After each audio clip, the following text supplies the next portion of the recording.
బలపరచితివి స్తోత్రం చెల్లింతుము స్తుతి స్తోత్రం చెల్లింతుము సజీవ యాగముగా మన శరీరము సమర్పించి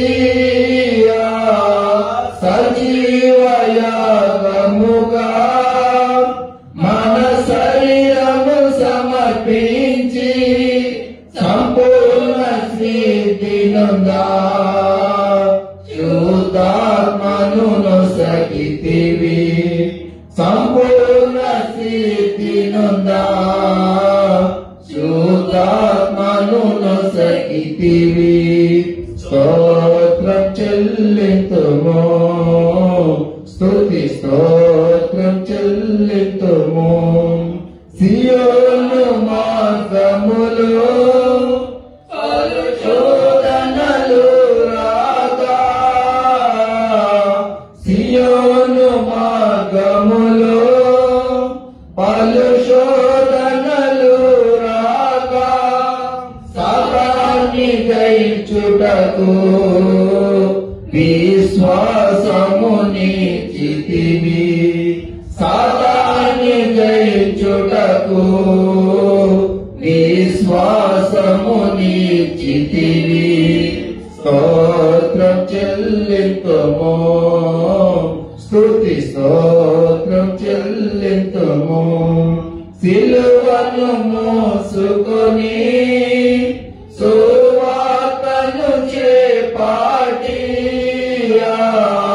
సిలువను మోసుకొని సువార్తను చేపాటి యేసుని వెంబడింపా ఎంత భాగ్యము నీచితివి యేసుని వెంబడింపా ఎంత భాగ్యము నీచితివి స్తోత్రం చెల్లింతుము స్తుతి స్తోత్రం చెల్లింతుము పాడెదా హల్లెలూయా సనాదా హల్లెలూయా పాడెదా హల్లెలూయా నా క్రీస్తుకు హల్లెలూయా సదా పాడెదా హల్లెలూయా ప్రభు యేసుకు హల్లెలూయా సదా పాడెదా హల్లెలూయా ప్రభు యేసుకు హల్లెలూయా స్తోత్రం చెల్లింతుము స్తుతి స్తోత్రం చెల్లింతుము యేసు నాదుని మేలు తలంచి స్తోత్రం చెల్లింతుము స్తుతి స్తోత్రం చెల్లింతుము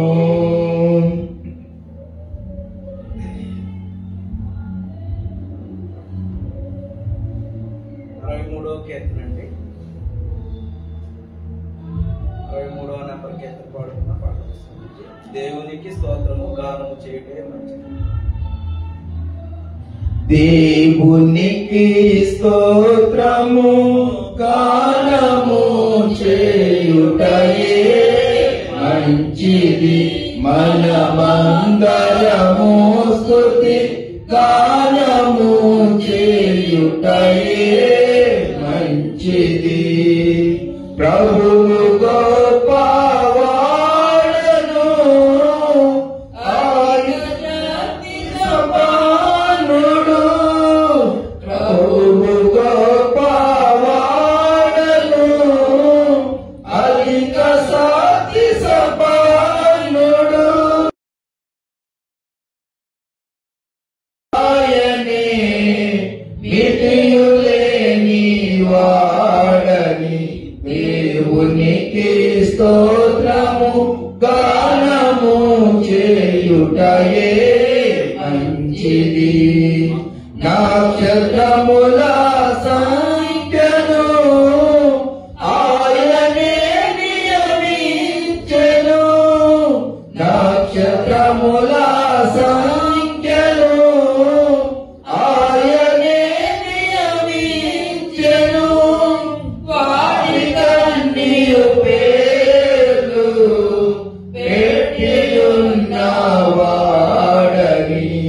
దేవునికి స్తోత్రము గానము చేయుటయే మంచిది. ఆయన ఆకాశమున్ మేఘములతో కప్పెను. ఆయన ఆకాశమున్ మేఘములతో కప్పును. భూమి కొరకు వర్షము సిద్ధపరచువాడని దేవునికి స్తోత్రము గానము చేయుటయే మంచిది. పర్వతములలో గడ్డిని పశువులకు మొలిపించెను. పర్వతములలో గడ్డిని పశువులకు మొలిపించెను. అరచు పిల్ల కాకులకును ఆహారముతానీయును. దేవునికి స్తోత్రము గానము చేయుటయే మంచిది. గుర్రముల నలుగందలి బలమునానందించడు. గుర్రముల నలుగందలి బలమునానందించడు. కృపకు వేడు వారిలో సంతతించువాడని దేవునికి స్తోత్రము గానము చేయుటయే మంచిది. యెరూషలేము యెహోవాను, సియోను నీ దేవుని. యెరూషలేము యెహోవాను, సియోను నీ దేవుని. కీర్తించుము కొనియాడుము ఆనందించువాడని దేవునికి స్తోత్రము గానము చేయుటయే మంచిది. మనమందరము స్తుతి గానము చేయుటయే మంచిది.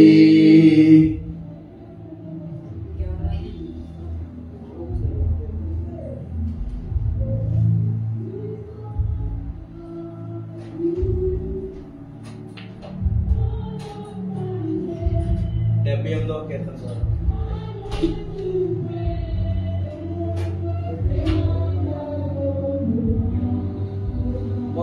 మౌనతుడా నీ కృపలో నేను నివసించుట నా జీవిత ధన్యకైయున్నది.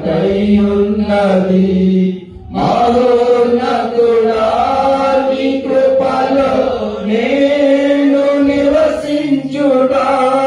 మౌనతుడా నీ కృపలో నివసించుట నా జీవిత ధన్యకైయున్నది.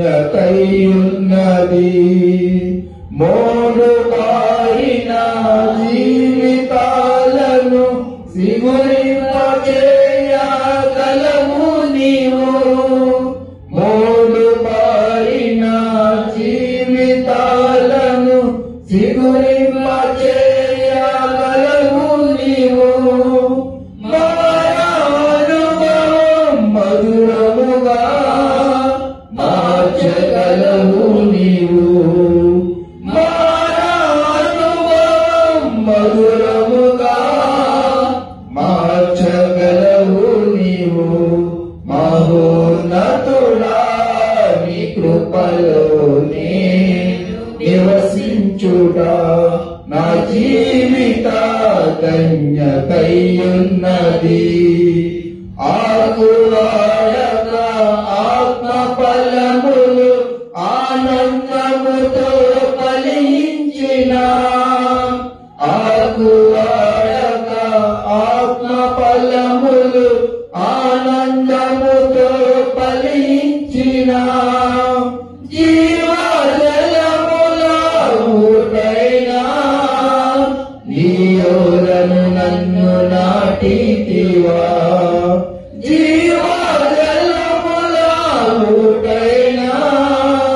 నీయోరను నన్ను నాటితివా మహోన్నతుడా నీ కృపలోనే నివసించుట నా జీవిత ధన్యతయున్నది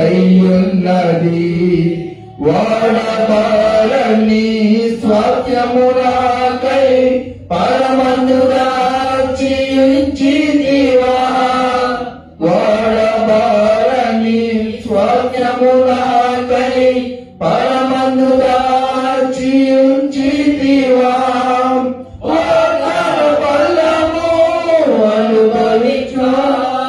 నీ కృపతో నన్ను పిలచితివా అనుభవిపా నీ కృపతో నన్ను పిలచితివా మహోన్నతుడా నీ కృపలోనే నివసించుట నా జీవిత ధన్యతయున్నది. దయచేసి అందరూ లేచి నిలబడినట్లయితే 13వ నెంబర్ కీర్తన పాడుకుందామండి. ఆరాధన అధిక స్తోత్రము అనే పాట పాడుకుందాం.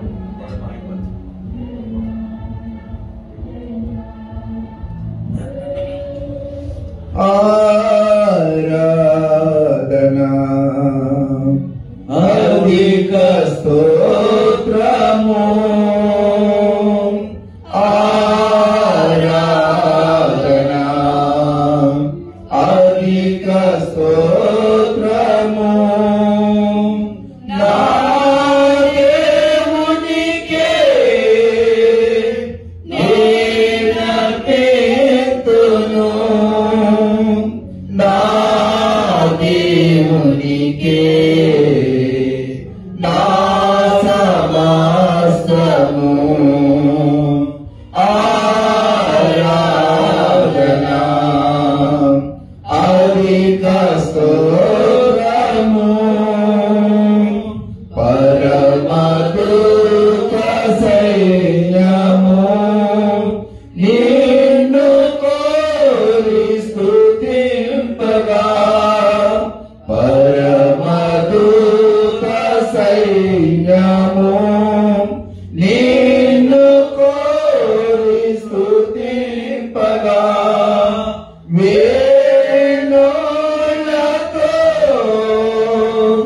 నే సాగెదం నే పాపిని నన్ను చేకొనుమా ఆరాధనా అధిక స్తోత్రము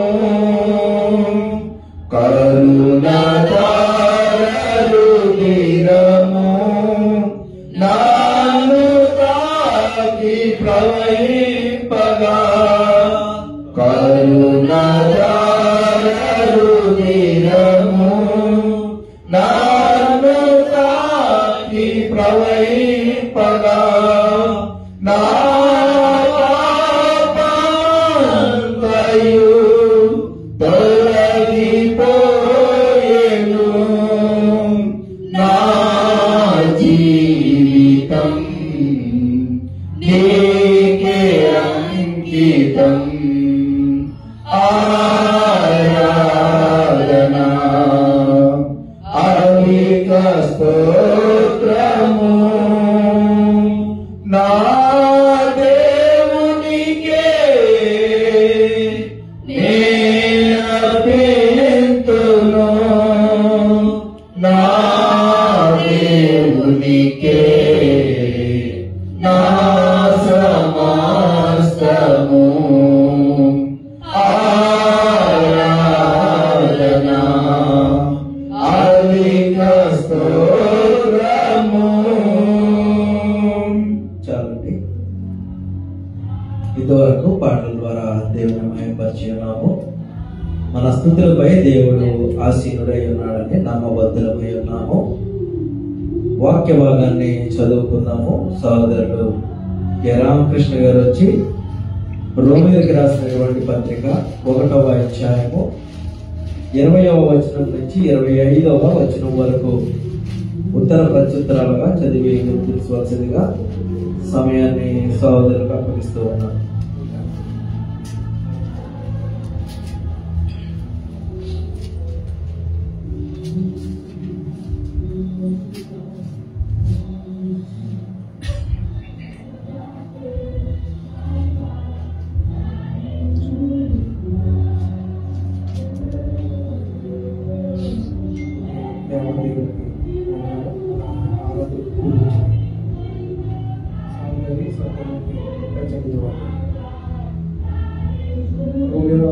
పత్రిక 20 నుంచి 25 వరకు ఆయన అదృశ్య లక్షణములు అనగా ఆయన నిత్య శక్తియు దేవత్వము జగద్భుతి మొదలుకొని సృష్టించబడిన వస్తువులను ఆలోచించడం వలన తేటపడు కనుక వారు నివృత్తులై ఉన్నారు మరియు వారు దేవుని నెరిగియు ఆయన దేవునిగా మహిమపరచలేదు, కృతజ్ఞతాస్తులు చెల్లింపలేదు, కానీ తమ వాదముల యందు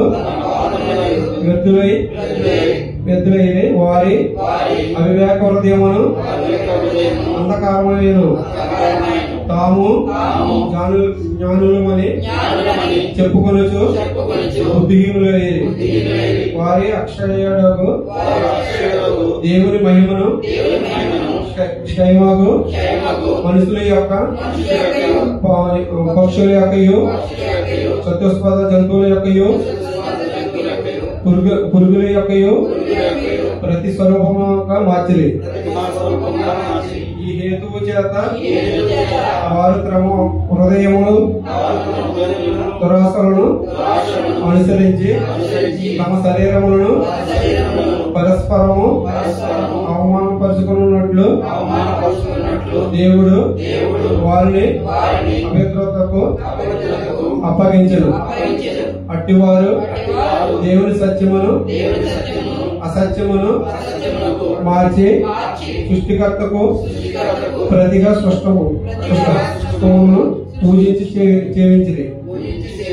యుగముల వరకు ఆయన స్తోత్రుడై ఉన్నాడు. ఆమె ఈ కొద్ది మాటలు దేవుని దీవించుగాక. దయచేసి అందరూ కూర్చోండి.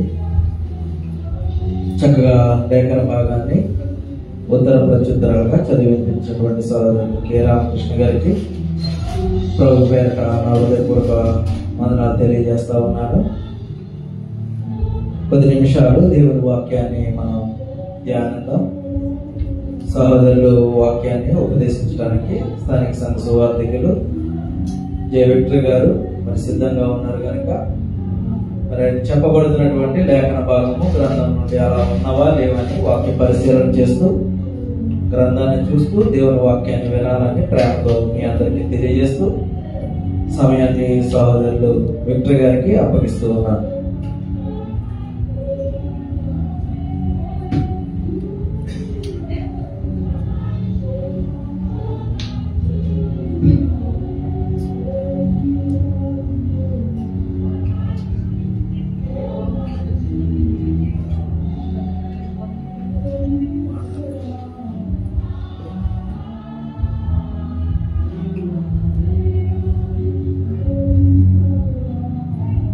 సహోదరి సహోదరులను కూడా హృదయపూర్వక వందనాలండి.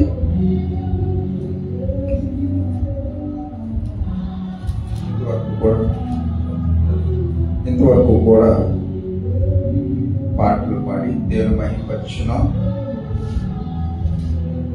అయితే ఒక సమయంలో కొన్ని నిమిషాలు దేవుని యొక్క గ్రంథాన్ని మనము పరిశీలన చేసుకుందాం.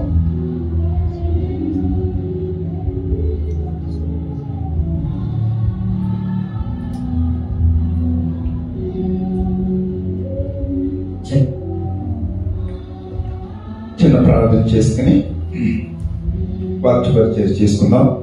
పరలోకమందున మా తండ్రి, మీ పరిశుద్ధమైన నామం బట్టి వేల స్తుతులు స్తోత్రాలు.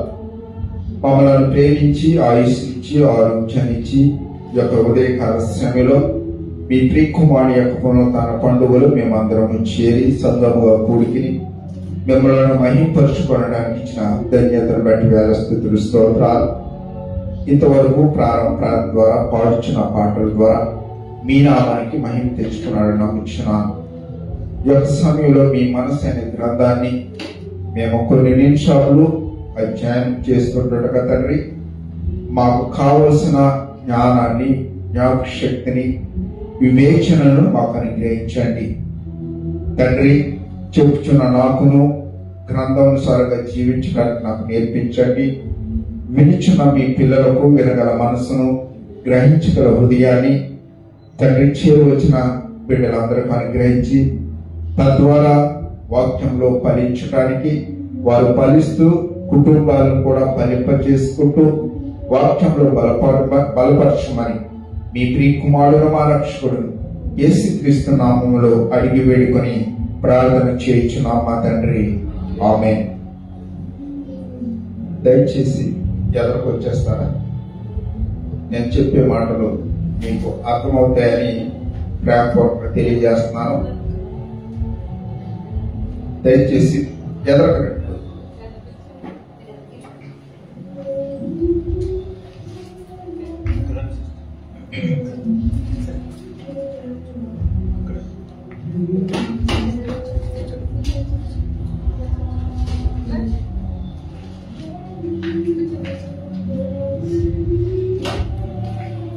ఈరోజు మనము నేర్చుకునే పాఠం ఏమిటి అని అంటే, దేవుని యొక్క గుణ లక్షణాలు. దేవుని యొక్క గుణ లక్షణాలు. ఎందుకంటే నేటి సమాజంలో క్రైస్తవులుగా జీవిస్తున్న మనము మన దేవుని గురించి క్లుప్తంగా ఎవరన్నా అడిగితే మనకి మన దగ్గర సరి అయిన సమాధానం ఉంది అని అంటే లేదు. ఉందా? ఎందుకు చెప్తున్నాను విషయాన్ని అని అంటే, మనము లోకానుసారంగా చూసుకున్నట్లయితే లోకంలో అనేక మంది దేవుళ్ళు, దేవతలు అనబడేవారు చాలా మంది ఉన్నారా? ఉన్నారు.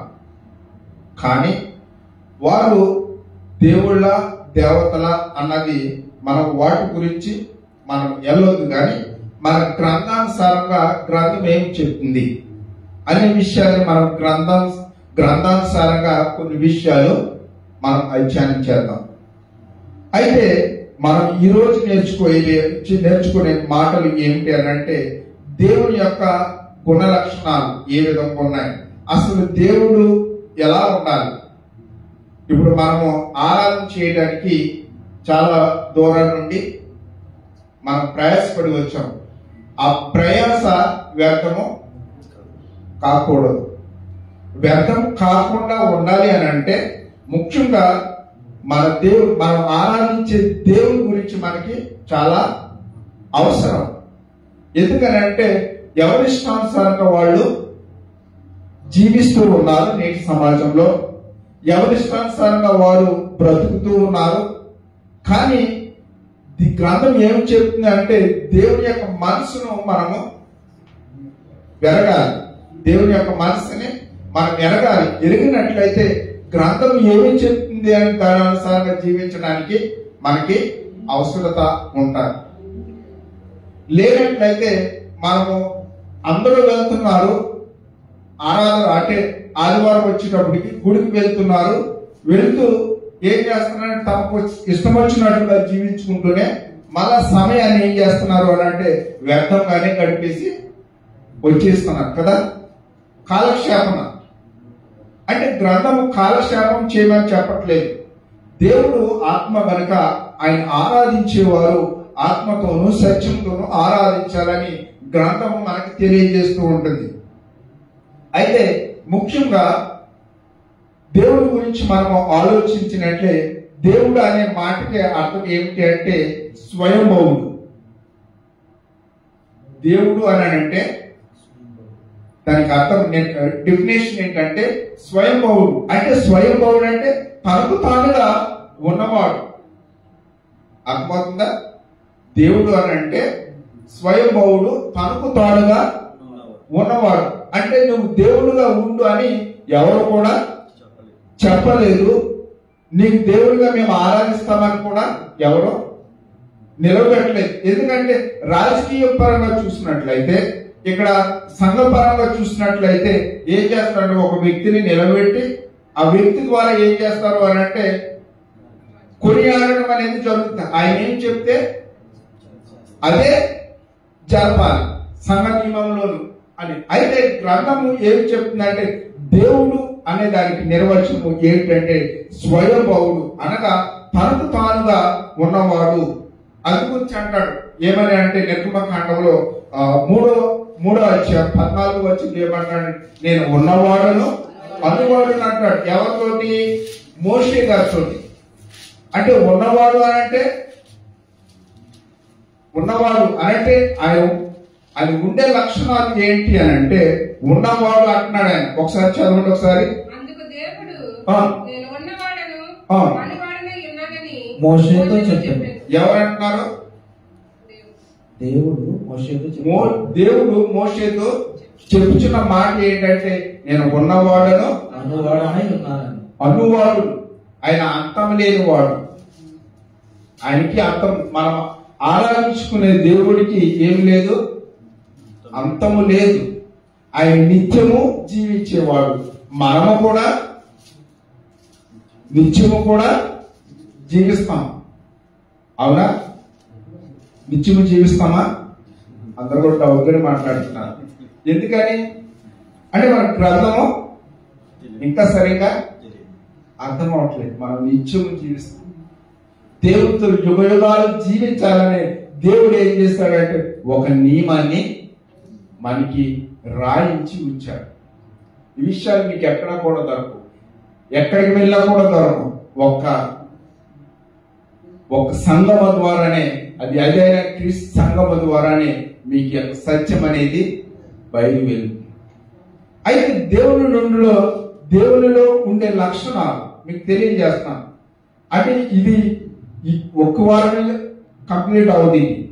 సబ్జెక్ట్ అనేది ఒక్క వారమే కంప్లీట్ అవుతుంది. అయితే ఒక రిఫరెన్స్ మనం చూసుకుని ముందుకు వెళ్దాం. తిమోతి గారు రాసిన పత్రిక 1వ అధ్యాయము 17వ వచనం ఒకసారి చూసుకుని. సకల యుగములలో రాజయుడి అక్షయుడును అదృశ్యుడును అద్వితీయ దేవునికి ఘనతయు మహిమయు యుగయుమను కలుగునుగాక. ఆమేన్. ఆమేన్. అందరు తీశారు గ్రంథము. మొదటి తిమోతి పత్రిక 1వ అధ్యాయము 17వ వచనం. అక్కడ రాయబడి ఆయన లక్షణాలు, దేవుడికి ఉండే లక్షణాలు తెలియజేస్తున్నారు. తీసారు అందరూ. పేజీ నెంబర్ 191వ పేజీ. లేకపోతే రాసుకోండి, పర్లేదు. ఆయన ఏమన్నాడంటే దేవుడిలో ఉండే లక్షణాలు 1 అక్షయుడు, 2 అదృశ్యుడు, 3 అద్వితీయుడు. అంటే అక్షయుడు అనగా ఏంటి? దానికి అర్థం క్షయము కానివాడు. ఆయనకి ఎన్నటికీ కూడా మనం ఆరాధించడానికి వచ్చిన దేవుడు ఆయన ఏం కాడు? క్షయము కాడు, నాశనము కానివాడు. ఆయనే దేవుడు. నాశనం కానివాడే దేవుడు. అవునా? అవునా కదండి?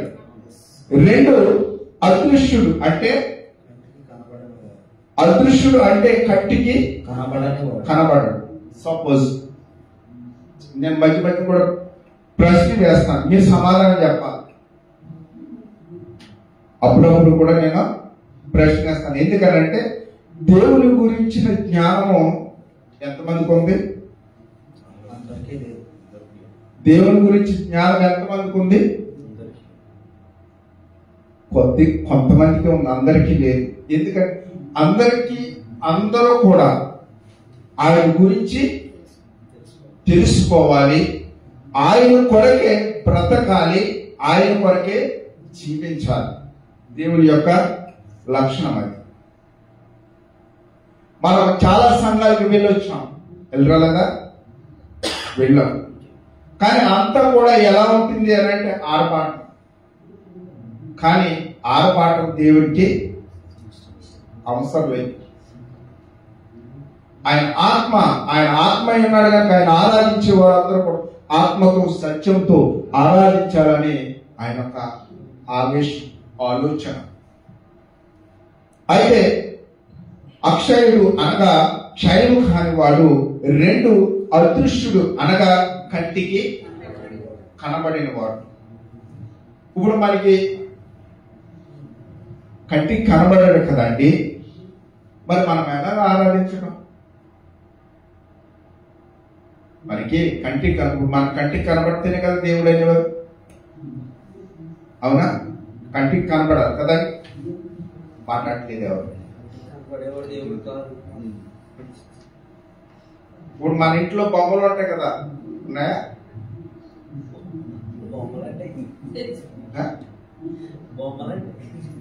కాదు, ఉన్నాయి కదా దేవా, ఉన్నాయి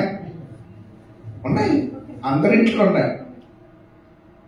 కానీ అవి బిజినెస్, వాళ్ళు డబ్బులు సంపాదించుకునేరు. అదేదో రూపాన్ని వాళ్ళు చేసి డబ్బుల్ని లాక్కునే అన్నారు అన్నమాట. అది అందులో ఏమీ లేదు.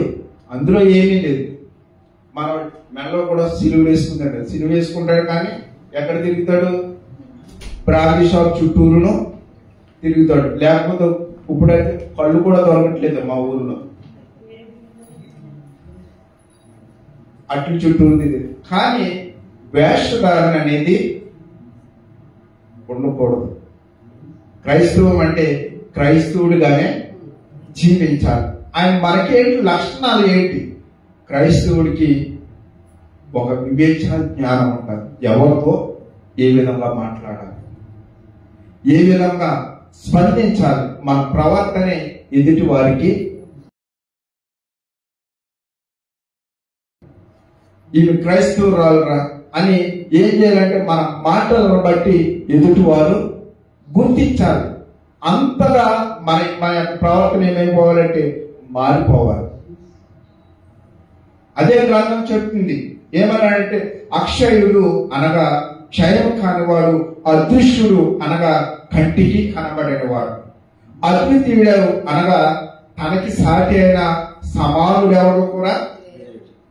ఎవరికి అద్వితీయుడు అంటే ఒకే దేవుడు, ఒకే దేవుడు. ఆయనకే మనము ఆరాధన చేయటానికి. ఆయనకే అద్వితీయుడు. అనేక మంది దేవుడు లేరు. గ్రంథము చెప్తున్నది అదే. అయితే ఇంకా ముఖ్యంగా మనము తెలుసుకోవాల్సింది ఏంటి అని అంటే, అసలు దేవునికి అంటే దేవుడు ఉన్నాడా అనడానికి ఆయనకుండే లక్షణాలు మనము మూడు వివరణలతో కూడిన విషయాలు మనము ఇప్పుడు వరకు నేర్చుకున్నాం. ఒకటి అక్షయుడు అనగా క్షయం కానివాడు, అదృశ్యుడు అనగా కంటికి కనబడని వాడు, 3 అద్వితీయుడు అనగా తనకు సాటి అయిన సమానుడు ఎవరూ లేరు. ముఖ్యంగా ఈ దేవునికి ఒక మనం ఆరాధించే దేవునికి ఒక అద్భుతమైన ఆలోచన ఉంది. ఏంటి తెలుసా? అసలు దేవుడు అనేవారు ఎలా ఉండాలి అని అంటే మన హృదయ అంతరంగములను ఎరిగిన వాడే ఉండాలి. ఎవరో దేవుడు అనేవాడు మన అంతరంగములను అంటే మన హృదయంలో పుట్టక ముందే ఆయనకి తెలిసిన వాడు. ఆయనే దేవుడు, ఆయనే దేవుడు. ఒకసారి మొదటి జనరేషన్ లోనే తప్పుకుపోయిన సమాజాన్ని ఒకసారి మనం చూద్దాం. ఆది కాండము 6వ అధ్యాయము 5వ వచనంలో ఒక చిన్న విషయాన్ని రాయబడి చెడుతనము భూమి మీద గొప్పదని ఏంటంట? నరుల చెడుతనము భూమి మీద గొప్పదనియు వారి హృదయం యొక్క తలంపులలోని ఊహ అంతయు ఎల్లప్పుడూ కేవలము చెడ్డదనియు యెహోవా చూచి. ఓకే, తాను భూమి మీద సరిపోతాడు. మొదట్లో జరిగిన సందర్భం అంతా కూడా మీకు తెలుసు అని అనుకున్నాను. తెలుసా ఎవరికన్నా? తెలుసా?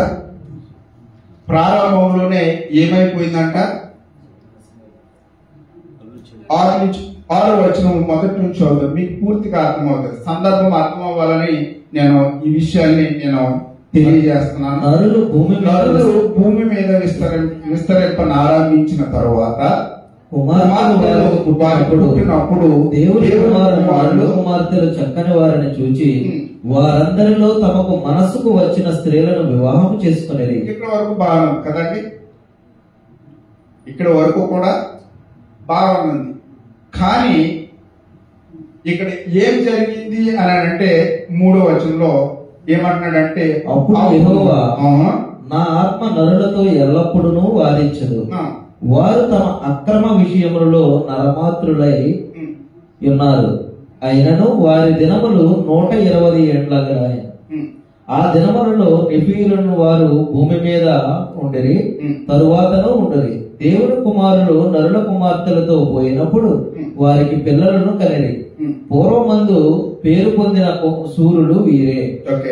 నరుల చెడుతనము భూమి మీద గొప్పదనియు వారి హృదయం యొక్క తలంపులలోని ఊహాంతయు ఎల్లప్పుడూ కేవలము చెడ్డదనియు యెహోవా చూచి. ఎవరు చూస్తారంట?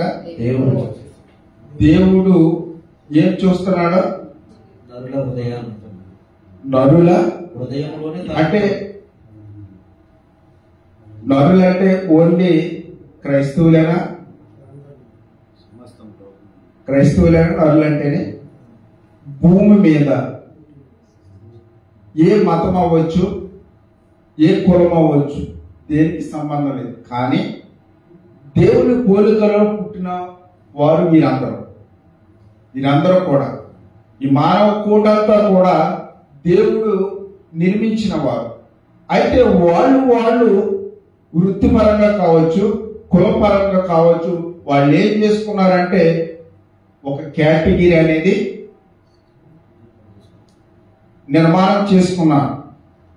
మనకి నేను వివరించడానికి ఎందుకంటే మళ్ళీ వేరే రకంగా దీన్ని క్రియేట్ చేసుకుని రకరకాలుగా దాన్ని చేయటం జరుగుతుంది. ఎందుకంటే ఈ విషయాన్ని నేను ఎందుకు తెలియజేస్తున్నానంటే మనకి ఎవరిని కూడా నొప్పించే వారుగా ఉండకూడదు.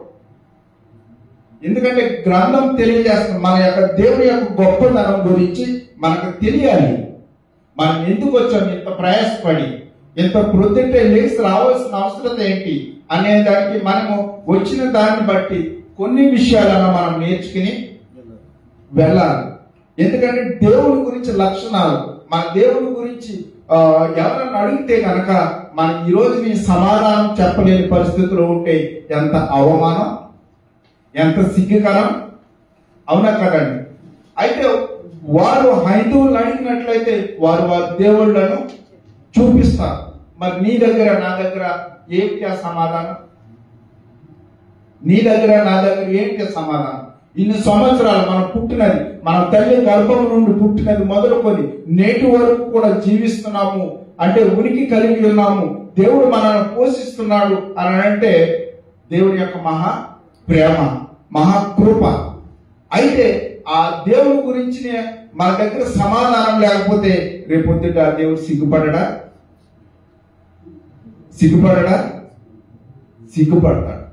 అలా సిగ్గుపడకూడదని నేను ఈ విషయాన్ని మీకు తెలియజేస్తున్నాను. మొదటిది మన దేవుడు ఎలాంటి వారంట? నరుల హృదయాలని ఎరిగినవాడు. 5వ వచనంలో అంటున్నాడు, నరుల చెడుతనమంతయు గొప్పదనియు వారి హృదయం యొక్క తలాంపులలోని ఊహలన్నీ కూడా ఎల్లప్పుడూ కూడా ఎలా ఉన్నాయంట?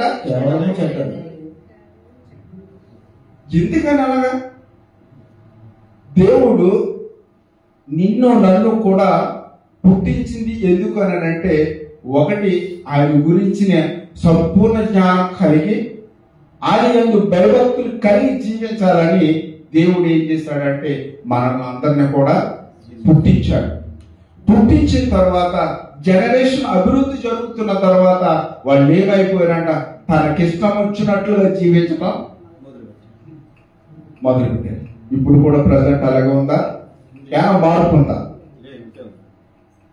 ఇప్పుడున్న జనరేషన్ లో దేవుని గురించిన అవగాహన, దేవుని గురించిన ఆలోచన, దేవుని సన్నిధికి వెళ్ళాలన్న అవగాహన, ఆలోచన వారికి ఉందా? లేదు. ఈ సమాజం ఎక్కడికి వెళ్ళిపోద్ది ఇప్పుడు నేటి సమయంలో? ప్రజెంట్ ఈ జనమంతా కూడా ఎక్కడికి వెళ్ళిపోతారు? ఇప్పుడు అందరికి కావాల్సింది ఏంటి అని అంటే ఆర్భాటం, ఉత్సాహం, అవే కావాలి. కానీ దేవుని గురించిన ఆలోచన లేదు. ఏంటి దేవుడికి ఉన్న ప్రణాళిక ఏంటి? ఆయన యొక్క సంకల్పం ఏమిటి? ఇవన్నీ మనకు కావాలి. అవన్నీ కూడా తెలుసుకున్నట్లయితేనే దేవుడిలో బలపడడానికి అవకాశం ఉంటుంది. అందు గురించి ఈ రోజుని దేవుడు లేడనే వారు కూడా ఉన్నారు. లేరా? ఉన్నారు. దేవుడు లేడని ఎవరు అనుకుంటారంట? బుద్ధిహీనులు. కానీ ఆయన పుట్టించింది ఎవరు అన్నది వాడికి తెలిస్తే ఆ మాట అనడానికే భయపడాలి. ఆ మాట అనడానికే భయపడాలి. ఎందుకంటే ఎంత ధైర్యంగా అతను దేవుడు లేడని అనేస్తున్నాడు చూడాలి మనం, ఎంత ధైర్యంగా. అందు గురించే లాస్ట్కి వెళ్దాం. అసలు ఏంటి దాని వెనకాల ఉన్న గొప్పతనం ఏంటి? ఏం చూపిస్తున్నాడు ఆయన? నేనున్నాను, నా ద్వారా ఈ సమస్తం ఉనికి కలుగుతుంది, నడుస్తుంది అన్నది మనము ముందుగా ఆలోచన. ఎందుకంటే అసలు యొక్క ఆలోచన అంటే దేవుడు ఎందుకు సంతాపం నొందుతున్నాడు? ఆయన సంతాపం ఎప్పుడు నొందుతారండి? జరగరాని కార్యము జరిగినప్పుడు. సంతాప సభ జరుగుతాయి కదా మనకు అప్పుడు ఇంట్లో కాదు. అప్పుడప్పుడు ఎంతో భయంకరమైన శోధన, భయంకరమైన ఇబ్బందులు జరుగుతున్నప్పుడు ఇటువంటివి ఏర్పడండి. కానీ దేవుడు మొదట్లో నుండే నొచ్చుకోవటం మొదలు పెట్టాడు. మొదట్లో ఒకటి ఆదాము హవ్వ చేసినప్పుడు, వాళ్ళు తప్పు చేసినప్పుడు కృంగిపోయారు. ఆయన ఒకరి మీద ఒకరు ఏం చేసుకున్నారంటే అబద్ధాలు ఆడటం మొదలు పెట్టారు. ఇదిగో నువ్వు నాకు ఇచ్చిన భార్య మాట విని, దానికంటే ముందు ఆ సాతాను గారు నన్ను మోసం చేస్తాడు. సాతాను గారిని అడిగాడు, అవ దగ్గరికి వెళ్ళాడు, అవని అడిగాడు, ఆదాము దగ్గరికి వచ్చాడు. మళ్ళా నీ ద్వారా ఈ భూమి ఏమైపోతుందంటే శపించబడ్డారు. చూసారా? దేవుని యొక్క మాట వినకపోవడం వల్ల వచ్చే శాపము ఎంత భయంకరమో తెలుసా? నేటి వరకు కూడా మనం కూడా దాన్ని తెలుసా అనుభవిస్తున్నాం. తెలుసా? కేవలం దేవుని యొక్క మాటకి లోబడకపోవడమే ఆ యొక్క శాపాలన్నీ విస్తరిస్తుంది. జనరేషన్ విస్తరిస్తుంది. దేవుని గురించిన జ్ఞానము లేదు. దేవుని కొరకు బ్రతకాలని కూడా ఆసక్తి కూడా లేదు. వీళ్ళంట ఏమైపోయారంట? నరుల చెడితనం. 5వ వచనము, నరుల చెడితనం భూమి మీద ఎంత గొప్పదంటే అవును, చాలా గొప్పది. కానీ గర్విస్తున్నారు పాపం చేసినందుకు. వారి యొక్క పనులు చేసినందుకు ఏం చేస్తున్నారంటే గర్విస్తున్నారు. కానీ దేవుడు సంతాపము ఎందుకు చేశారు రా బాబు? నా పోలికలలో నా స్వరూపం చెప్పున నేను ఎందుకు చేశాను అని ఏం చేస్తున్నాడంటే నొచ్చుకుంటున్నాడు. ఆయన నా కొరకు బ్రతకాలని, నా కొరకు జీవించాలని, నేను ఏర్పాటు చేసుకున్న స్థలంలోకి అందరూ కూడా రావాలని దేవుడి యొక్క ఆలోచన కలిగి ఉంటే వీరేం చేస్తారు అని అంటే వీళ్ళంట ఏం చేస్తారంట, చెడ్డ ఆలోచనలు కలిగి ఉన్నారు, మంచి ఆలోచనలు కలిగి లేరంట. అందరూ కూడా చెడ్డ ఆలోచనలేనా, ఆయన హృదయాలను వెరిగిన వాడు. ఆయన దేవుడు అనేవాడు మొదటికి ఎలా ఉంటాడంటే హృదయాలని ఎరిగిన వాడుగా ఉంటాడట. అది అంటున్నాడు 5వ వచనం. ఒకసారి చూద్దాము. నరుల చెడుతనమంతయు భూమి మీద ఎలాంటిదంట, గొప్పదని వారు హృదయం యొక్క తలంపులలోని ఊహలన్నీ ఎల్లప్పుడు కేవలం చెడ్డది. ఎప్పటి నుంచి? ఊహ వచ్చినప్పటి నుంచా ఇది చెడ్డది?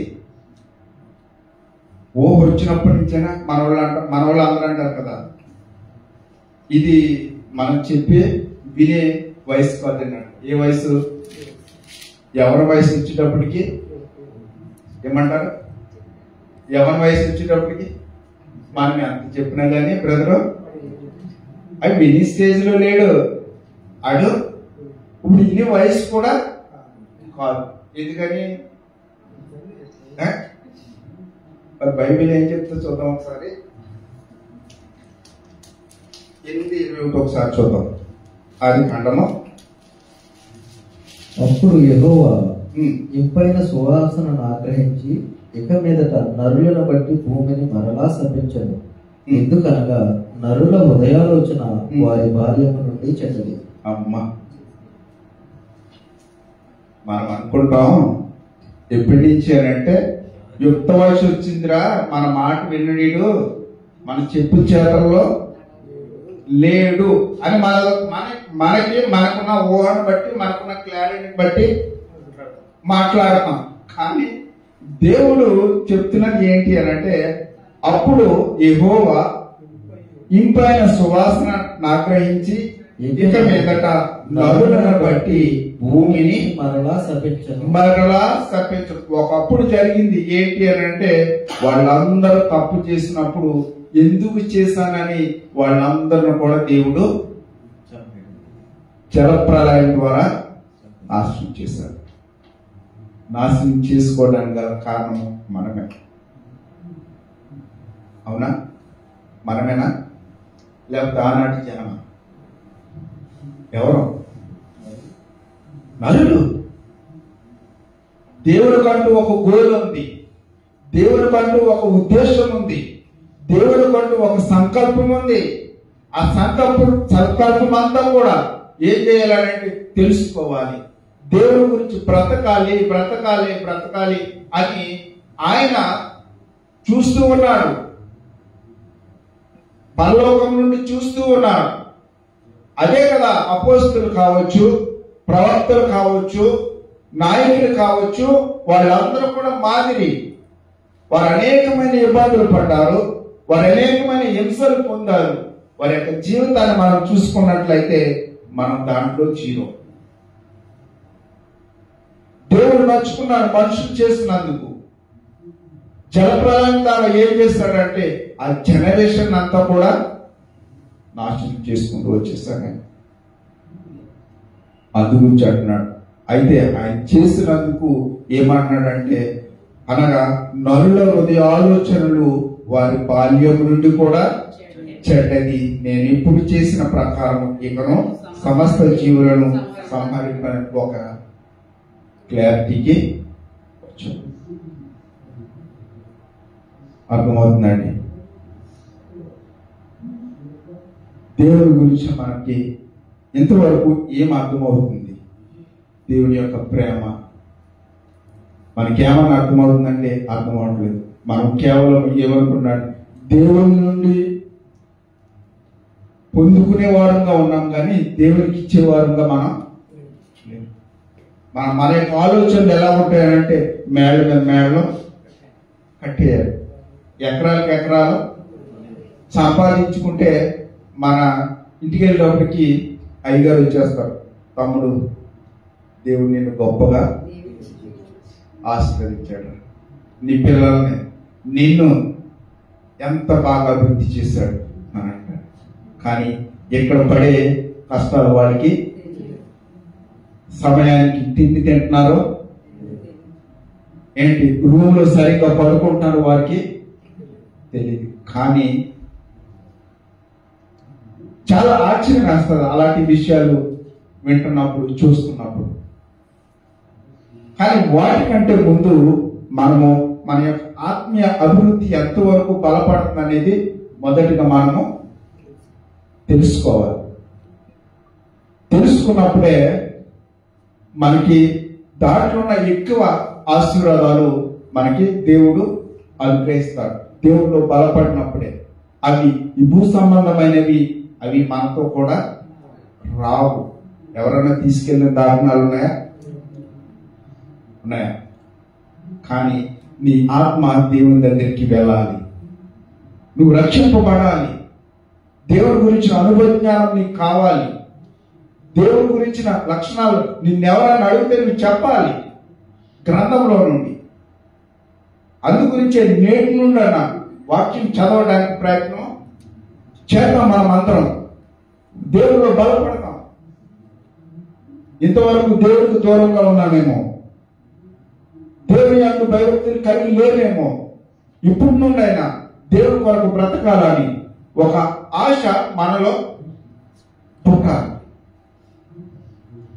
అదే అంటున్నాడు. పాఠంలోకి వెళ్తాం. ద్వితీయోపదేశ గ్రంథము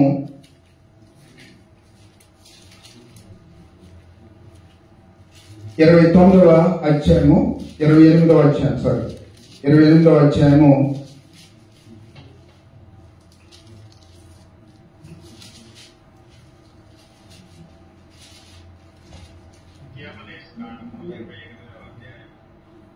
9వ వచనం చూడండి. 28, 9.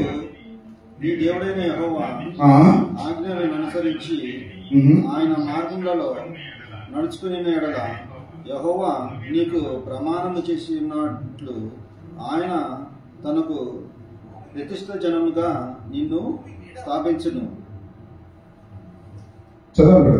భూప్రజలందరూ యెహోవా నామమున నీవు పిలువబడుచుండుట చూచి భయపడుదురు. మరియు యెహోవా నీకిచ్చెదనని నీ పెద్దలతో ప్రమాణము చేసిన దేశమును యెహోవా నీ గర్భఫలమున చదవమంటారండి. 1వ దినవృత్తాంతములు 28వ అధ్యాయము 9వ వచనం. 1వ దినవృత్తాంతములు 28వ అధ్యాయం 9వ వచనం చదువుతారు చూడండి. సొలొమోను నా కుమారుడా, నీ తండ్రి యొక్క దేవుడైన యెహోవా అందరి హృదయములను పరిశోధించువాడు, ఆలోచనలన్నిటినీ సంకల్పములన్నిటినీ ఎరిగిన వాడై ఉన్నాడు. ఎవరంట? దేవుడు యెహోవా. యెహోవా దేవుడు సొలొమోను గారికి చెప్తున్నాడు, నా కుమారుడా, నీ తండ్రి యొక్క దేవుడు. ఏ తండ్రి గురించి మాట్లాడుతున్నాడు ఆయన?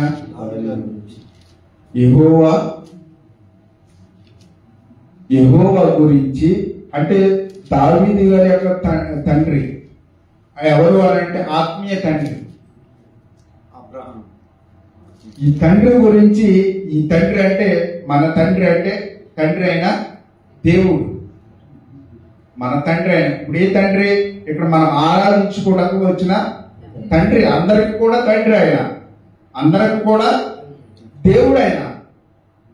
ఎందుకంటే నిన్ను నన్ను కూడా మన యొక్క తల్లి గర్భములో నుండి ఏం చేసుకున్నాడంటే కన్నాడు ఆయన.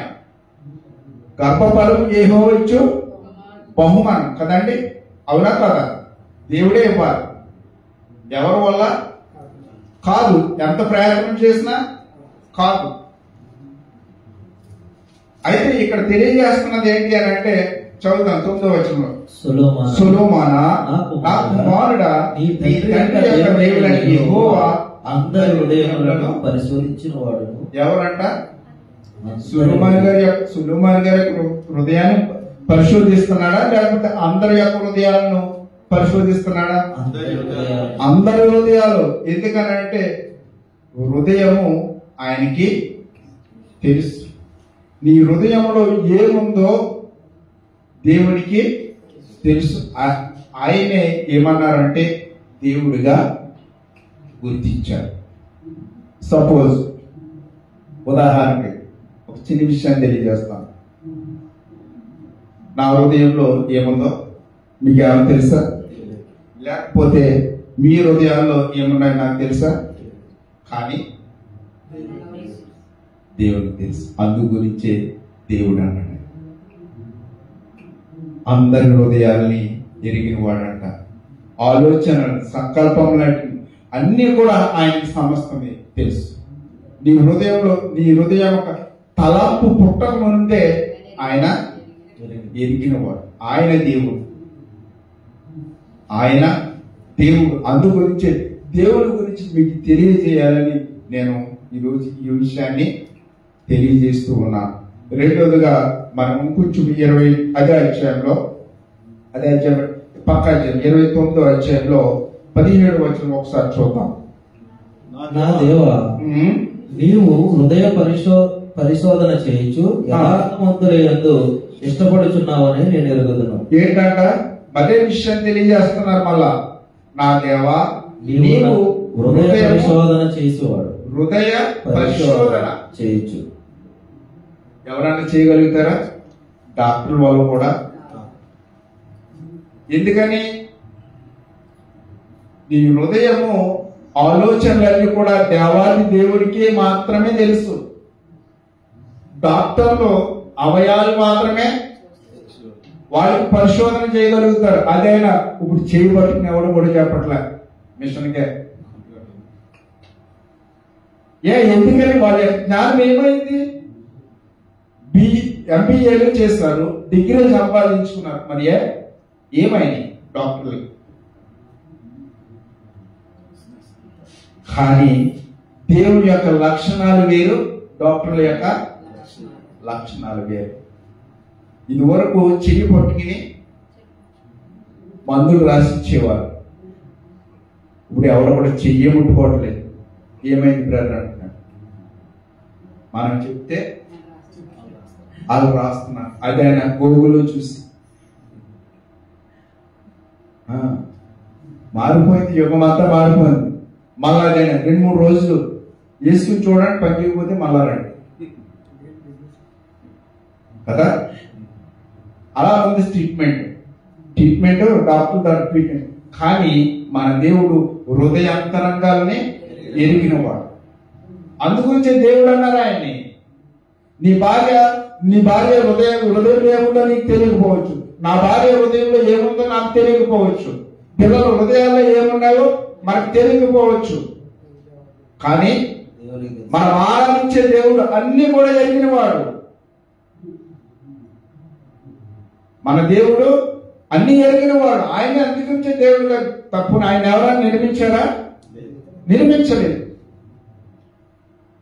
ఇప్పుడు ఆయన కంటికి కనబడతాడంటే కనబడడు. ఇశ్రాయేలు అందరూ అదే చేశారు.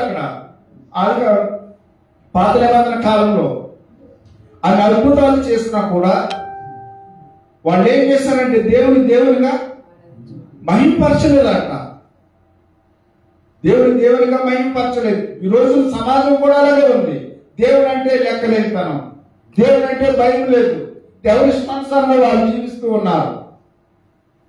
నిన్ను ఇంటి దగ్గర నుంచి నీ యొక్క ఆర్థిక ఇబ్బందుల నుండి ఈ పట్టణానికి తీసుకొచ్చాడంటే మన బలమా, మన యొక్క శక్త, మన యొక్క సామర్థ్యమా?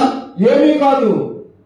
దేవుడి యొక్క మహాకృపను బట్టి, మనకున్న ఆర్థిక ఇబ్బందులను బట్టి దేవుడు ఈ పట్టణానికి తీసుకొచ్చి మన ఉన్నతమైన స్థాయిలో మన నుంచి మన పిల్లల్ని, మన కుటుంబాలను కూడా పోషించుకోవడానికి దేవుడు ఏర్పాటు చేసిన మహా భాగ్యం ఇది. ఇవన్నీ గుర్తించాలి. మన వల్ల అయ్యే పని కాదు. ఇటు విధంగా సహవాసం కూడా మన వల్ల అయ్యిగా దేవుని యొక్క సంకల్పం, దేవుడి గురించి జ్ఞానం సంఘం ద్వారా బయలు వెళ్ళాలని దేవుడు ఒక నిత్య సంకల్పం కలిగి ఉన్నాడు. అదే మనం చేయాలి. అందరిపైన కూడా దేవుడి యొక్క సువార్త భారం అనేది ఉంది. ఒక్కరిద్దరితో అయ్యే పని కూడా కాదు. ఆయన మన హృదయ అంతరంగంలో ఎరిగినవాడు. అదే అంటున్నాడు. ఒకసారి చూద్దాం. నా దేవా, నీవు హృదయ పరిశోధన చేయొచ్చు యథార్థవంతులు ఎందు ఇష్టపడుచున్నావని నేను ఎరుగుదును అని అంటున్నాడు. అయితే మనకుండే లక్షణాలు, మనకుండే ఆలోచనలు ఎలా ఉంటాయంటే చాలా దేవుడికి మనకి చాలా వ్యత్యాసం ఉంటుంది. ఎందుకంటే మనము పై రూపాన్ని బలం ఉన్నాడు, అందంగా ఉన్నాడు, అబ్బా ఈయన మాయలు విన్నాడు అన్నమా, ఈయన దేవుడు హృదయాంతరం. ఒక ఆయన చూసి విట్నెస్ గా మనం ముందుకు వెళ్తాం. సమూయేలు 1 సమూయేలు 16:7 ఒకసారి చూద్దాం.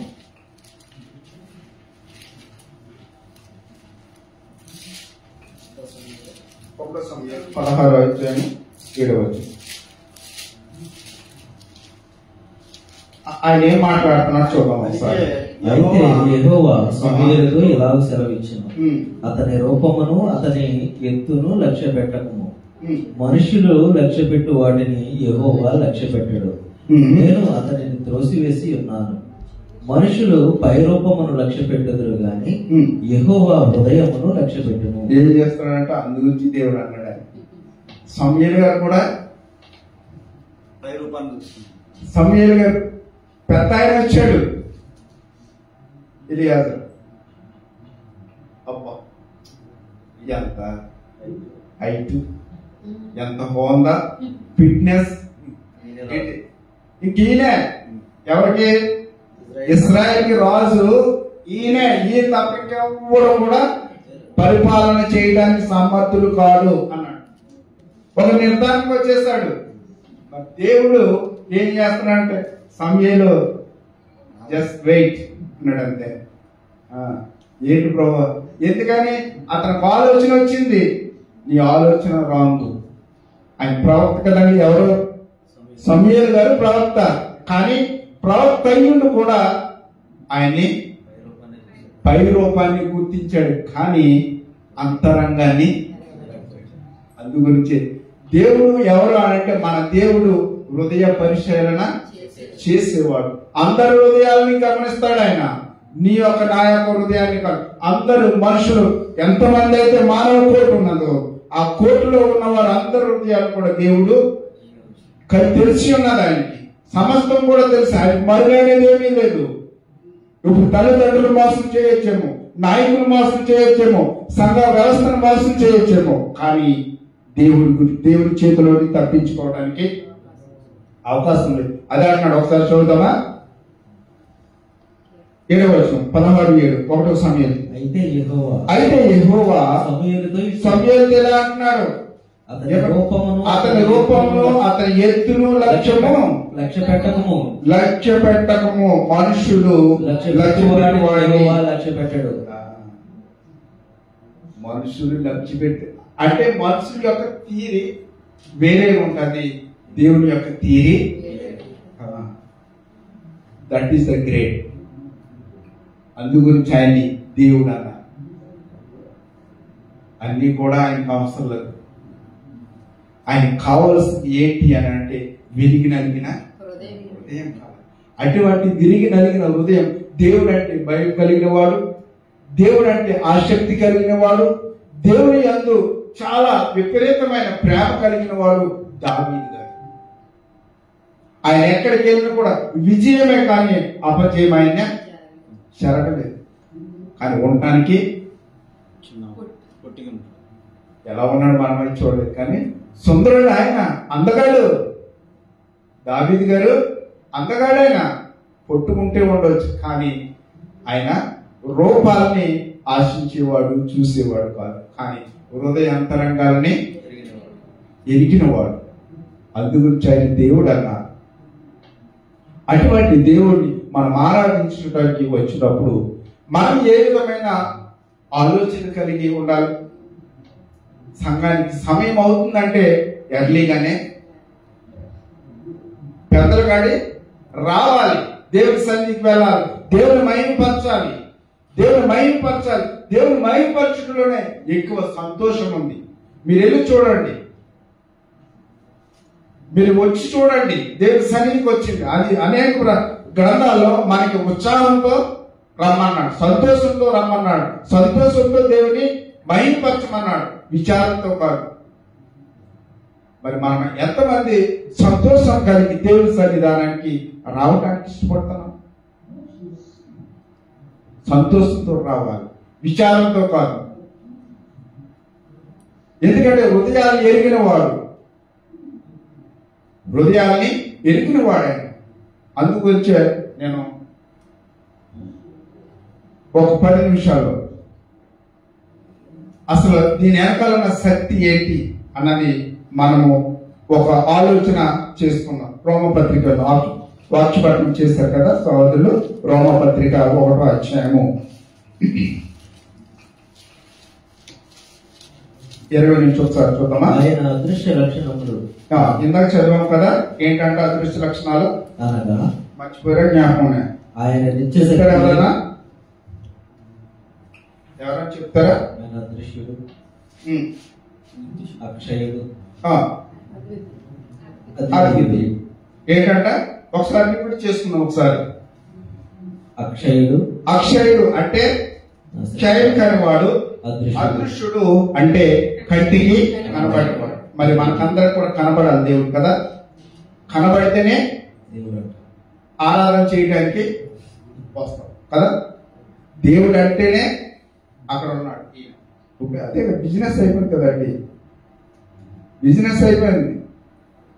మన బిజినెస్ మైండ్తో రావద్దు. మన బొమ్మల్ని వాళ్ళు బిజినెస్ చేసుకుని డబ్బులు లాక్కున్నారు, కానీ దేవుడు బొమ్మల్లో నివసించేవాడు కాదు. హృదయం ఆయనకి కావాలి. నీ హృదయంలో నివసించాలని దేవుడు ఆలోచన కలిగి ఉన్నాడు. నీ హృదయమే దేవుని ఆలయం. నీ హృదయమే దేవుని ఆలయం అయిపోవాలంటే అందుగురించే చూద్దాం. ఇక్కడ రోమపత్రిక 1వ అధ్యాయము 20 నుంచి చదువుదామా. ఆయన అదృశ్య లక్షణాలు. మనం ఈ రోజు పాఠం ఏమిటి? దేవుని యొక్క గుణలక్షణాలు ఏంటి అని చెప్తున్నాడు ఆయన. ఆయన అదృశ్య లక్షణాలు అనగా నిత్య శక్తియు, దైవత్వమును, జగత్తు పునాది మొదలుకొని సృష్టించబడిన వస్తువులను ఆలోచించడం వలన ఎంతమంది ఈ సృష్టిని ఆలోచిస్తున్నారు? సృష్టిలో అనేకమైన వస్తువులు ఉన్నాయా? వాటికి అయ్యే పని చేస్తున్నాయా, లేకపోతే దీని వెనకాల ఎవరన్నా నడిపిస్తున్నారు? ఎందుకు నడిపించాలి? ఎందుకు నడవాలి? అవి నేను అడుగుతున్నాను.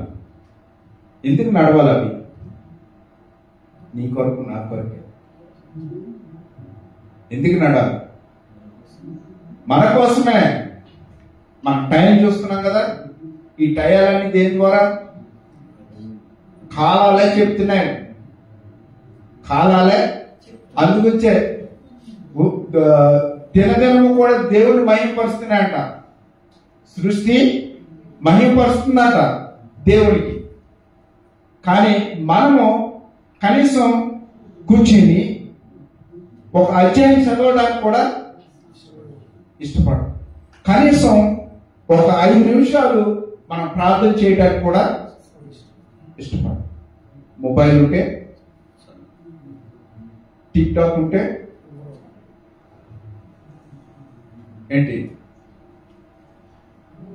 ఇంకా రీల్స్ ఉంటే, రీల్స్ ఏం చేస్తున్నాం? మన అవయవాలని సోషల్ మీడియాకి చూపిస్తాం. అది అవయవాలు ఎవరికి చూపించుకోవాలి? అవయవాలు ఎవరికి చూపించుకోవాలి? నీ భర్త భార్య, భార్య భర్తకు మాత్రమే సోషల్ మీడియాకు అది చూపించవలసింది. అర్థమవుతుందా? మనం చాలా జాగ్రత్తగా అధ్యయనం చేయాలి. ఏదో నాకు గొప్పదానం వచ్చేస్తుంది. దేనికి గొప్ప? దేనికి గొప్ప?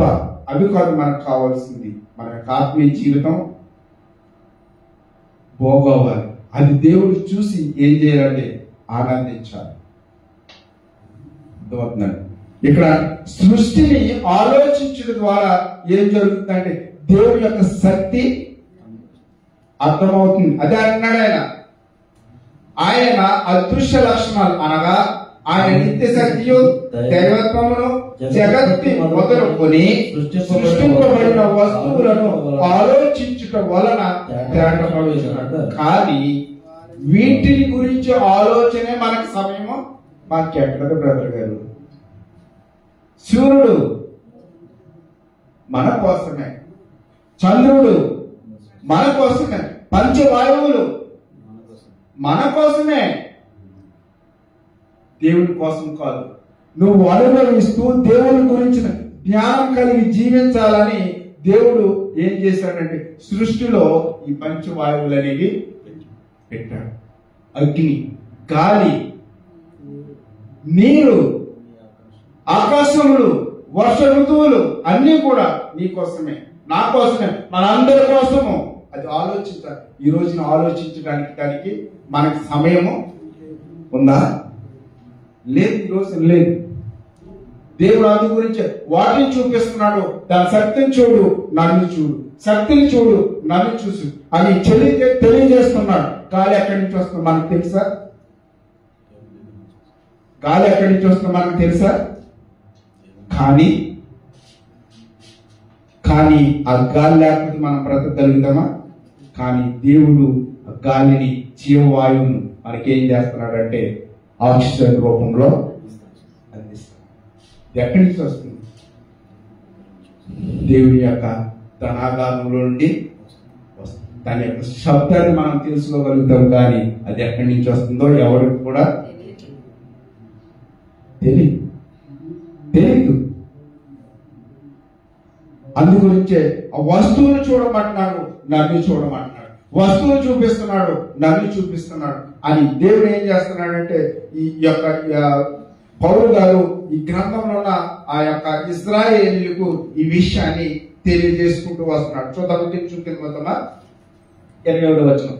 మరియు వారు దేవుడు ఎరిగి ఆయనను దేవునిగా మహిమపరచలేదు, కృతజ్ఞతాస్తుతులు ఎవరు? లేదు. దేవుడు తెలియదా? ఇశ్రాయేలీయులు ఎర్ర సముద్రాన్ని ఆరిన నేలను చేసి వారి నేలను నడిచి వచ్చిన తర్వాత ఆ యొక్క అరణ్యంలో, సినాయి అరణ్యంలో నీళ్ళు లేనప్పుడు, ఆహారం లేనప్పుడు వారికి ఎంత సమృద్ధిగా అనుగ్రహించాడు. వాళ్ళు నడిచినంత కాలము కూడా వారి చెప్పులు అరిగిపోలేదు, వారు వేసుకున్న బట్టలు పాతకిల్లిపోలేదు. ఎన్ని సంవత్సరాలు నడిచారు వాళ్ళు? 40 సంవత్సరాలు అరణ్యంలో నడిస్తే వాళ్ళకి ఏమి పట్టనంటే వాళ్ళ యొక్క జీవితాన్ని అవలేరుగా అద్భుతాలు చేస్తున్నాడు దేవుడు. కానీ వారికి మధ్యలో ఏముండిపోయిందంటే దేవుడు ప్రత్యక్షంగా కనబడ దేవుడు కనబడితేనే దేవుడిగా మహింపరుస్తాం. అలా చేస్తారు దేవుడిని, అలాగే చేస్తారు వాళ్ళు. అహరోను అడగలేదా? ఏమయ్యాడు? మోషేవాడు అనేవాడు సినాయి కొండపైకి వెళ్ళాడు. ఏమయ్యాడు మాకు తెలియదు. ఆ ఐగుప్తు దేశాల నుండి తీసుకొచ్చిన వాడు దేవుడు మాకు కావాలి. విగ్రహం చేసుకున్నారు, దూడలు చేశారు దేవుడిని. దూడని ఇంకేం చేశారు? ఇంకేం చేశారు వాళ్ళు? 22వ వచనంలో చూద్దాం ఒకసారి. వారి అవివేక హృదయము అంధకారమాయెను, జ్ఞానులమని చెప్పుకొనుచు బుద్ధిహీనులైరి వారు అక్షయుడగు దేవుని మహిమను క్షయమనుషుల యొక్కయు మనుషుల యొక్కయు పశువుల యొక్కయు పక్షుల యొక్కయు జంతువుల యొక్కయు పురుగుల యొక్కయు ప్రధాన స్వరూపంగా ఏం చేశారంటే దేవాలయం 4 కాళ్ళు కలిగిన పక్షుల రూపంలో దేవుణ్ణి తయారు చేసుకుని వాటికి సాగిలపడి వాటిని పూజించడం మొదలు పెట్టేస్తారు. వాటిని పూజించడం మొదలుపెట్టారు. చూసారా ఎంత దౌర్భాగ్యమో. ఆయన అక్షరుడైన దేవుణ్ణి వాళ్ళు ఏం చేయలేదు, ఎరగలేదు. ఈ రోజుని మన పరిస్థితి కూడా ఇప్పుడు చూడాలి, దేవుడు కనబడాలి. ఈ రోజు చాలా మంది దేవుడు నాతో మాట్లాడుతున్నాడు, దేవుడితో మాట్లాడుతున్నాడు. దేవుడు గ్రంథంతో మాట్లాడుతున్నాడు. ఒకప్పుడు పితరులతోనూ మాట్లాడేవాడు, ఇప్పుడు కుమారుని ద్వారా గ్రంథం ద్వారా మాతో మాట్లాడు. ఎవరు మాట్లాడుతున్నాడు, ఆరు మాట్లాడి నమ్మకండి. ఏమన్నా మాట్లాడాలి అని అంటే గ్రంథంలో నుండే మాట్లాడాలి తప్ప బయటికి వాళ్ళు అబద్ధం. ఇవన్నీ ప్రేమపూర్వకంగా తెలియజేస్తున్నాను. మనకు తెలియాలి, మన దేవుడి గురించి మనకి తెలియాలి. ఎవరన్నా సమాధానం అడిగితే మనం చెప్పే పరిస్థితికి వెళ్ళాలి. అప్పుడే నిజమైన క్రైస్తవురాలుగా మనము ఆత్మీయంగా బలపడడానికి అవకాశం. అదే విషయాన్ని అంటున్నాడు. ఏం చేశాడట వీళ్ళు మనుషులు ఏంటంటే అక్షయుడిని అంటే క్షయకరవాణ్ణి ఎలా చేశాడంటే వీళ్ళు పక్షుల యొక్కయు మనుషుల యొక్కయు పక్షుల యొక్కయు చతుస్పాద జంతువుల యొక్కయు పురుగుల యొక్కయు ప్రతి స్వరూపములుగా వాళ్ళు ఏం చేశారంట మార్చేశారు. ఆత్మీయ తండ్రినైన అక్షయుడైన దేవుణ్ణి, అదృశ్యమైన దేవుణ్ణి, అద్వితీయుడైన దేవుణ్ణి ఎలా చేశారు అంటే పక్షుల రూపంలో తయారు చేసుకుని ఏం చేశారంటే సాగిలు పడటం. ఇక్కడ మరి దేవుడి యొక్క మహిమ ఎక్కడికి వెళ్ళిపోతుంది? దాని ద్వారా దేవుడు మహిమ పొందుకుంటాడా? పొందుకోడు. అందుగురించి ఆయన నొచ్చుకుంటున్నాడు. నా పిల్లలు నేను నా స్వరూపంలో తయారు చేసిన పిల్లలు నా కొరకు జీవించాలి. నా కొరకు జీవిస్తే వాళ్ళు నేనుండే స్థలంలో వాళ్ళు ఉండి నాతో కూడా నిత్యము జీవించాలని దేవుని యొక్క సంకల్పం. అదే కోరుతున్నాడు. అదే విధంగా మనమందరం కూడా జీవించాలని ఈ యొక్క విషయాల్ని నన్ను నేను హెచ్చరించుకుంటూ మిమ్మల్ని అందరినీ హెచ్చరిస్తున్నాను. ఇచ్చిన సమయాన్ని బట్టి సంఘం అంతటి కూడా హృదయపూర్వక వందనాలు తెలియజేసుకుంటున్నాను. ఈ సమయంలో ప్రార్థన చేసుకుని సమయాన్ని అధ్యక్షుల వరకు అప్పగిస్తాం. పరలోకమందుడు మా తండ్రి, మీ పరిశుద్ధమైన నామం బట్టి వేల స్థితులు స్తోత్రాలు. ఇంతవరకు తండ్రి మీ పిల్లలైనా మేమందరం కూడా మిమ్మల్ని గురించిన అనుభవ జ్ఞానం కలిగి మీలో ఫలించాలని తండ్రి పిల్లలను హెచ్చరించాను. తండ్రి వారి హృదయాలను గాయపడకపోవడం ప్రేమ కలిగి మీ మాటల ద్వారా మీలో ఫలించి అభివృద్ధి పొంది తండ్రి మిమ్మల్ని గురించిన అనుభవ జ్ఞానం కలిగి జీవించడానికి మీ సహాయం చేయమని విత్తబడిన మాటలను బిడ్డల హృదయాల్లో నింపి బలపరిచి అవి ఆశీర్వాదంగా తండ్రి 100 అరుదంతలుగా 30 ఫలింపచేయమని ఈ యొక్క అరుదగుల సంఘాన్ని తండ్రి అభివృద్ధి పరచుమని అనేకలు రావడానికి మీ కృప చూపమని సత్యాన్ని తెలుసుకొని మీ సహాయం చేయండి. మీ ప్రియ కుమారుడు మా రక్షకుడైన యేసుక్రీస్తు నామములో అడిగి వేడుకొని ప్రార్థన చేయించున్నాం మా తండ్రి. ఆమేన్. అందరికి కూడా వందనాలు.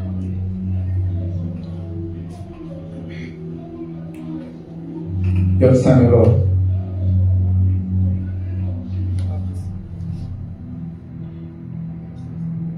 దైనిక ప్రోగ్రాం కార్యక్రమం నడిపించాలని